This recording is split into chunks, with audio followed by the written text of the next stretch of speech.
Bonjour à tous, j'espère que vous allez bien. Je vais bien également. Je vous invite à bien vous installer. On va parler d'un sujet qui me tient à cœur. Bienvenue dans le premier épisode de la série spéciale Carême, Grandir en esprit, ce que Dieu donne et ce qu'il développe en nous. Nous sommes dans une saison particulière qui est le Carême et je m'adresse à tous les Mauriciens. Ce message est pour mon peuple en général. Pour certains, c'est en ce moment le Carême. Et pour une autre partie de nos frères et sœurs mauriciens, le Carême vient de prendre fin. Alors, le Carême n'est pas seulement un jeûne alimentaire, on le sait bien, n'est-ce pas? Ce n'est pas juste une privation de son corps, de tous les plaisirs de la chair. C'est une saison de réalignement.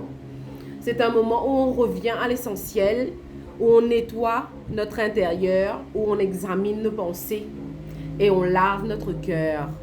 En gros, on se purifie. Et j'ai décidé de profiter de ce temps pour enseigner quelque chose de fondamental d'un point de vue spirituel.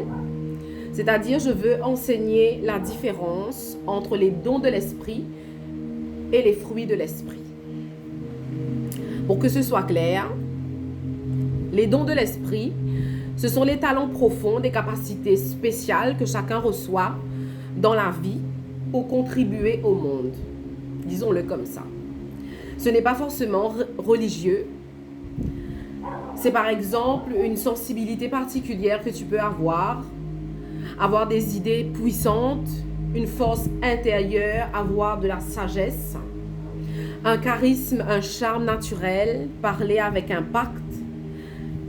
Tu sais encourager, savoir rassembler, savoir influencer, avoir une grande capacité d'écoute, être inspirant pour les autres, être capable de créer, de soigner, d'organiser, ressentir fortement ce que les autres vivent et avoir une intelligence et un leadership. Bon, là, je donne plusieurs exemples ici pour que vous arriviez à vous situer et comprendre le principe des dons. J'espère que c'est clair. Alors, ce sont des cadeaux que la vie met en nous pour servir dans le monde. Soyons clairs, Dieu ne va jamais donner un don pour détruire, n'est-ce pas? Voilà, donc ça c'était d'une. Maintenant, parlons de fruits de l'esprit. Ce sont des qualités humaines qui mûrissent avec le temps en nous quand on évolue intérieurement, telles que l'amour, la joie, la paix, la patience, la maîtrise de soi, la bonté, la bienveillance, la fidélité, la bonne volonté, la paix intérieure, la bonne foi, la compassion et la douceur. On voit bien ici que ce sont des qualités de caractère, n'est-ce pas? Ce ne sont pas des compétences. Ce n'est pas quelque chose qu'on affiche généralement. C'est quelque chose qui se voit dans notre manière d'être. Les fruits, ce sont les qualités qui poussent dans notre cœur quand on grandit en conscience. En version simple, les dons, c'est ce que tu sais faire naturellement. Les fruits, c'est la qualité de la personne que tu deviens en exerçant ton don.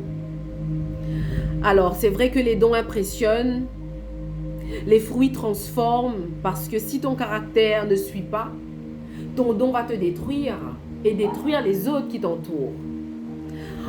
Et peu importe la tradition, on comprend tout cela. Le monde a besoin de talent, oui, mais il a encore plus besoin de cœur mûr. Car si le cœur ne mûrit pas, ça ne construit pas la société. Et ça, peu importe la religion, c'est une vérité universelle. En tout cas, je me tiens à le croire. C'est pour ça que je passe ce message. Si toi aussi, tu es d'accord avec moi, ben like cette vidéo pour encourager plus de vues et que les autres puissent entendre ce message et cet enseignement ce soir. Alors, les dons impressionnent les gens, les fruits construisent la confiance et sans confiance, il n'y a pas d'impact durable ni réel. Il y a certaines personnes ou c'est encore confus, alors que c'est fondamental de faire la différence entre les deux. Nous avons aussi des personnes qui ne comprennent pas le principe ou la différence et sont en train de le comprendre maintenant. En tout cas, si c'est le cas, j'en suis ravie, c'est mon but. Beaucoup cherchent la puissance, c'est normal, nous voulons tous réussir, nous voulons tous avoir un bon caractère, nous voulons tous profiter de la vie, nous voulons tous être appréciés des autres. Et pendant que nous voulons tout cela, Dieu lui cherche la transformation. Il veut nous transformer. Donc les questions que je me pose, et c'est pour laquelle ce sont ces raisons qui me poussent à faire cette vidéo, c'est pourquoi. Parce que si nous pouvons revenir à l'essentiel pendant le carême, alors pourquoi on n'arrive pas à le rester après le carême? Posez-vous la question. Pourquoi après le carême, on permet à notre intérieur de redevenir impur? Pourquoi on laisse les mauvaises pensées refaire surface? C'est pourquoi après avoir été lavé, notre cœur redevient sale. Donc moi, je me pose toutes ces questions et je vous invite à vous les poser aussi. Donc vous avez un peu compris le principe de ma vidéo. Alors vous l'avez compris, beaucoup de personnes veulent avoir des dons, avoir des talents, mais négligent les fruits. Et pourtant, l'un sans l'autre crée un déséquilibre. Alors pendant cette série de vidéos, je vais envoyer l'épisode 2 lundi, c'est-à-dire demain, et après-demain l'épisode 3. Donc ce sera en 3 épisodes. Donc c'est pas pour impressionner, mais pour grandir ensemble. Je vous souhaite un bon carême. Gloire à Dieu pour ses merveilles dans nos vies. Abonnez-vous à ma page sur mes plateformes pour suivre la série avec l'épisode 2 qui arrive demain à 20h. J'expliquerai dans cet épisode 2 les dons de l'esprit, qui est la capacité de servir, et les fruits de l'esprit, qui est la transformation intérieure. Merci d'avoir été là avec moi. Je vous dis à demain. Bonne soirée. Bless.